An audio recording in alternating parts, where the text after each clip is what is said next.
House resumes and debate continue.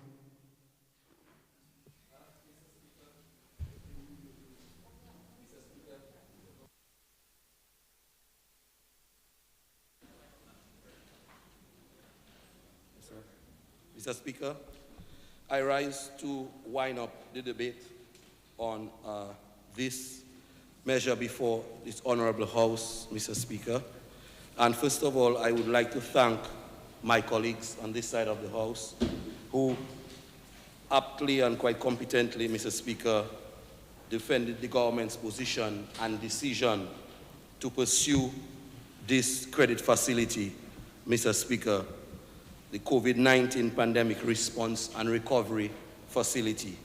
And Mr. Speaker, in my opening statement, Mr. Speaker, I went through the terms and conditions under which the loan was being contracted.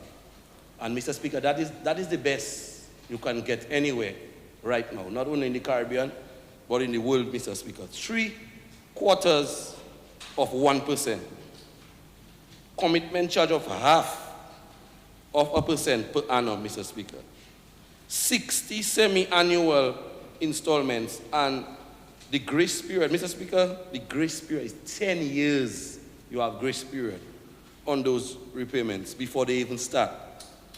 So when I listen to the members of the opposition speaking about, willy-nilly and accountability and all of those terms that they use, it really baffles me, Mr. Speaker. It's baffling because I like to follow history. And the United Workers' Party were in government before. And United Workers' Party contracted loans before, Mr. Speaker, on behalf of government. When they were allowed to get those loans. By any stretch of the imagination, Mr. Speaker, that is a party that acted callously as far as government finances were concerned. If I may, Mr. Speaker, with your leave, I would like to just read to you, Mr. Speaker, the loan that they contracted in 1998 from the Royal Bank of Trinidad and Tobago, Mr. Speaker, and the Citibank on the airport, Mr. Speaker. When we're talking about accountability and we're talking about transparency, Mr. Speaker, yes, that is the record of United Workers' Party in government 24 years ago, and the people of Dominica are still saddled with that loan, Mr. Speaker. That is what the United Workers' Party did to the people of this country, Mr. Speaker. Dominica was in dire need for cash at that time. That is not our situation here, Mr. Speaker. Despite the many challenges that have been brought about by the COVID-19 pandemic, months after we had just come from the worst natural disaster known in the Western Hemisphere, Mr. Speaker. That is what this government had to face. They didn't have to face that in 1998, Mr. Speaker, but they were in dire need of cash. Therefore, they decided to issue bonds, Mr. Speaker. Bond issue at the value of $140 million to be redeemed in 20 years on the backs of the taxpayers of Dominica, Mr. Speaker. Children unborn were saddled with that loan. Mr. Speaker, I go on. Bonds were purchased at a premium in that the government received upfront $126 million, Mr. Speaker, in September of 1998 and had to pay back $140 million lump sum in 20 years' time. And Mr. Speaker, by December of the 1998, Mr. Speaker, they couldn't account for what they had done with the money, Mr. Speaker. Could not account for what they had done. Interest rate, Mr. Speaker, of 9% to be paid yearly, and I refer to that. Look at the interest rate we pay in here, Mr. Speaker. Interest rate on this loan that we are debating now is 0.75%. Not even 1%. Listen to their record in government. Bonds that were purchased Mr. Speaker, at 9% to be paid yearly on $140 million. So let's do the calculation. Let us do the calculation to show the record of United Workers' Party in government when they sit here trying to criticize a very concessionary loan that is needed in these times, Mr. Speaker. Okay, Mr. Speaker, yeah, you were in the BMC, Mr. Speaker. The yearly interest, Mr. Speaker, the yearly... You're running away from it? Or you disassociate yourself? Mr. Speaker, the member for Salisbury said he was at the BMC at the time. He wasn't in government at the time. He wasn't in government at the time. United Workers' Party, Mr. Speaker. The yearly interest on that loan, Mr. Speaker, is $12,600,000. Multiply that, Mr. Speaker, by 20 years. My maths was never good. I was always a history and an English student at school, Mr. Speaker. For 20 years, that cost the taxpayers of Dominica $252 million. Mr. Speaker, that is what Dominicans are paying because of a loan that United Workers' Party took. We're talking about loans, Mr. Speaker. $250 million, thank you very much. That is what this party did to this government. The premium payment on that loan alone was $14 million. Mr. Speaker, you know how much house we could build? We here talking about COVID, Mr. Speaker. You know how much about persons we could have given scholarships on that money, Mr. Speaker. The repayment on the amount received, $126 million. The bond repayment, Mr. Speaker, like I told you before, $140 million. Mr. Speaker, you know what the total repayment is? You know what the total repayment on that loan is, Mr. Speaker? $392 million, Mr. Speaker. And the worst thing about it, Mr. Speaker, we have nothing to show for it today, Mr. Speaker. So when I hear the Senator Joseph talking about willy-nilly, people talking about willy-nilly, what do you use? Mr. Speaker, I hear Senator Joseph talking about accountability.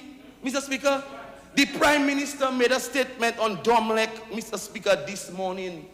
Mr. Speaker, Domlec was sold before the United Workers' Party came here and announced to the nation that they had sold the company, you know, Mr. Speaker. Talking about accountability, Mr. Speaker. Accountability, we're talking about, Mr. Speaker. You said you were not there, so keep quiet. You said it's not true. You wash your hand like Pilate. You wash your hand. You disassociate yourself with what your party did to the country. So keep quiet. Keep quiet, Mr. Speaker.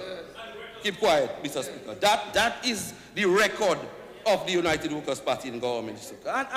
And my comrade, the Honorable Minister for Health, told you, Mr. Speaker, the amount of money we had to spend.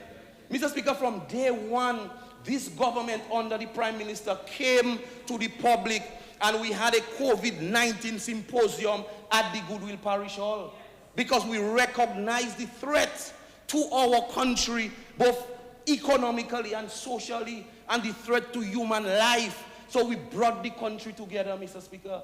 Opposition on this side of yours, government, all the private sector, all interest groups, we brought them together to dialogue as to what plan we could put in place to fight this oncoming storm that we had to face called the COVID-19, Mr. Speaker. Symposium at the Goodwill Parish Hall.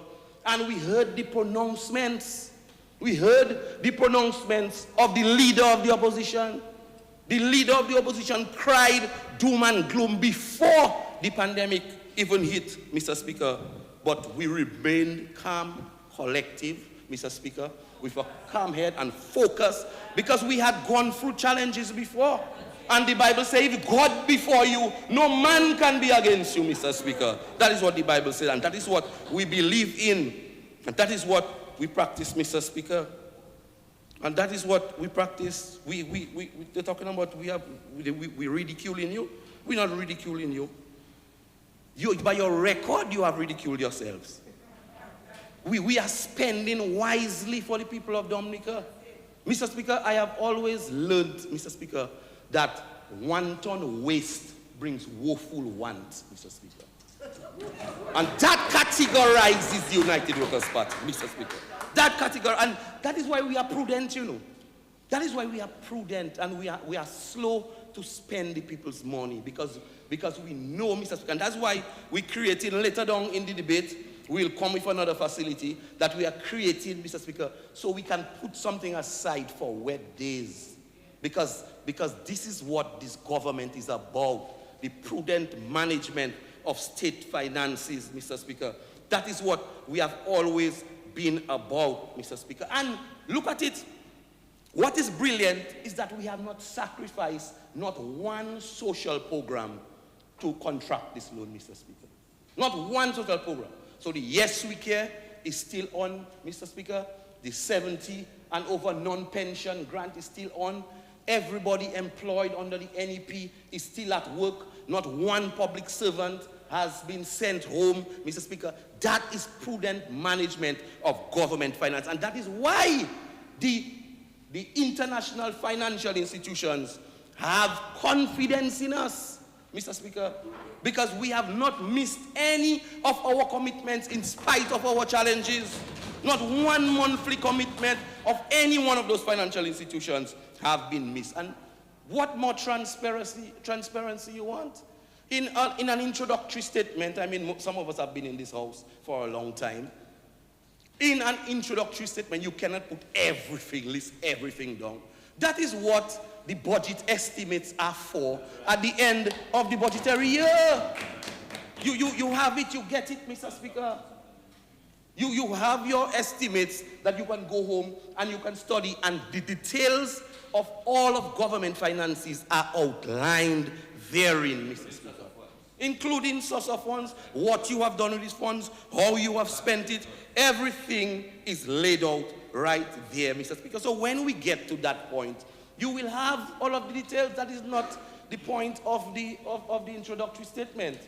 And Dr. Henderson told you, Mr. Speaker, that the loan has been contracted already. The loan has been contracted. We are here asking for permission from the House. That is what we are doing, Mr. Speaker. When the leader of the opposition tried to outline how much we're using on soft loans, how much we got from OPEC, how much we got from CDB, how much we got from IMF, and Mr. Speaker, you know what the COVID did most of all? COVID caused a drop in government revenue because everybody was at home. So consumption was down, Mr. Speaker. Businesses were closed. People were not buying as much as they have to. So transactions were on a decline. Less stuff coming through customs, people paying less, customs paying less, sales tax. So government revenue was down. So some of that money, Mr. Speaker, had to go to close the gap, the spending gap. That is easy for us to understand. So for example, we took $11 million and we placed it at the Aid Bank for small business loans to keep people occupied and to keep business flowing. At this time, Mr. Speaker, that didn't drop from the sky, Mr. Speaker. We actually created a facility at the Aid Bank which gave applicants $15,000, and that again was at very concessionary rates. When you calculate it, I think you had a year or so grace period, then you had a repayment of $150 a month, you know, just so that we can put some monies in the economy to keep some trade and commerce going, Mr. Speaker. That is what this government did in that time, in the interim, Mr. Speaker. So the income support, Mr. Speaker, from Dominica Social Security, we heard millions, Mr. Speaker. We asked the Dominica Social Security to pay out. Again, unlike what was done with the United Workers' Party, Mr. Speaker. Using Social Security, Mr. Speaker, to guarantee even the loan that I spoke about, Mr. Speaker, almost bankrupting the Dominica Social Security. These are some of the things that also so it is not all of the details that can be laid out here in this particular measure, Mr. Speaker. But these are some of the uses to which the monies went, Mr. Speaker. That these are some of the things that we have done. So we have always practiced proper macroeconomic measures, Mr. Speaker. Always practice. This government, that nobody can fault us for that. If this government has to get a prize, Mr. Speaker, one of the things that will be left in the echelons of history as far as this government is concerned, Mr. Speaker, is proper fiscal responsibility from time we got in, Mr. Speaker. Nobody can test that, Mr. Speaker. So we should not really have spent all of this time making fair weather on a simple measure before the Honorable House, Mr. Speaker. A simple measure. Everybody knows what COVID has done to this country. Everybody knows, Mr. Speaker, the financial and economic meltdown we had because of COVID-19, Mr. Speaker. So we shouldn't even know, Mr. Speaker, as Minister for Trade, we have had to look at the fuel price build up, Mr. Speaker, and go through it with a fine-tooth comb and see where we can, and government has removed all of government revenue, all of the taxes that comes as a result of fuel, Mr. Speaker. The government have removed that just to cushion the impact of the consumer at the pump, Mr. Speaker. So we losing revenue as a result of that measure, you know. Revenue that's supposed to go towards the running of the state, because you have certain inescapable commitments, Mr. Speaker. No matter what happens, you have to pay public servants at the end of the month. No matter what happens, you have to pay their social security, from unlike what was done in their time. Mr. Speaker, no matter what happens, you have to pay your utilities. There are certain inescapables. Yet, Mr. Speaker, we have less revenue coming in as a result of COVID, and that is what drove the decision to contract those loans. And even so, we have decided to contract loans at concessionable rate, 0.25%, 10 years grace period, Mr. Speaker. These are the terms of this loan. So I want to thank my colleagues for understanding what the government is trying to do and for contributing towards the debate. And we will spare no effort in educating the members of the opposition, because the people are listening out there. The people are listening. So we have to ensure that whenever we speak as members of this honorable house, as parliamentarians, as statesmen, that we speak the truth at all times, Mr. Speaker. With this short intervention, Mr. Speaker, I would like to close and wind up the debate. Thank you very much.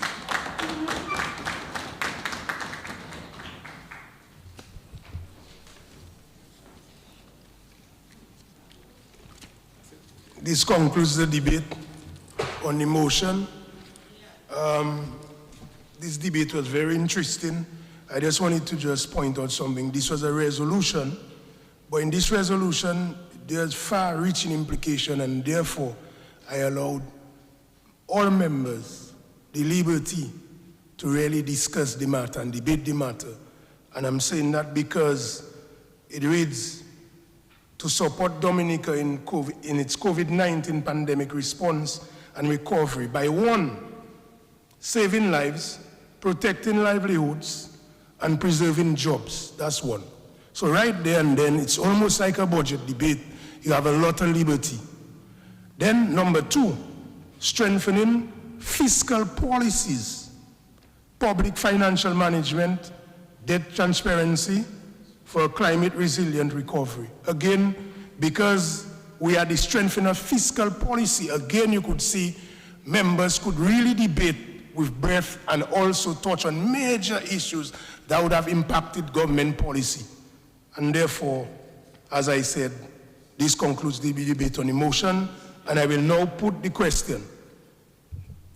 Be it resolved that in accordance with section 3.1 of the Loans Act, Chapter 6405, as amended, this Honorable House authorizes the Minister for Finance to borrow by means of credit a sum not exceeding 30 million United States dollars, equivalent to 81 million Eastern Caribbean dollars, and with the conditions of interest rate 0.75% per annum, plus a basis adjustment to the service charge, commitment charge, that is half of 1% per annum, and the repayment is 60 semi-annual installments commencing November 15, 2032.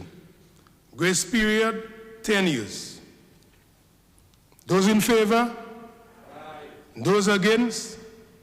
The motion has been affirmed.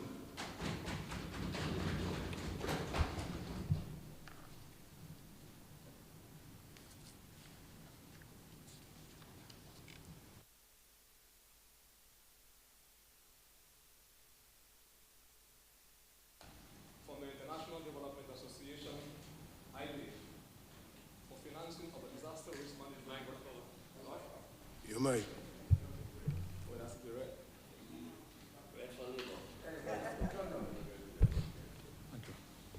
Authorization for a credit facility from the International Development Association, IDA, for financing of a disaster risk management development policy with a catastrophe deferred option.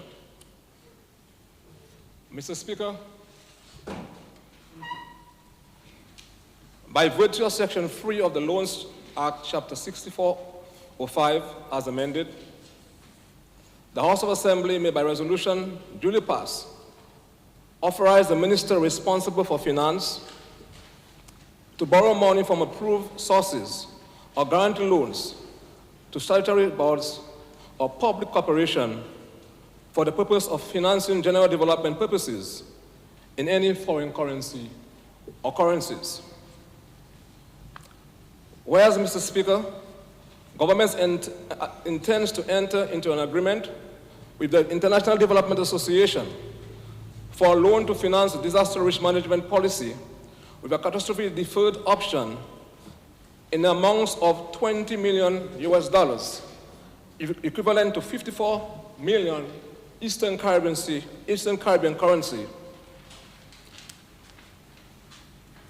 to support the government in A, strengthening of its legal institutional framework to increase climate and disaster resilience in priority sectors, and B, improving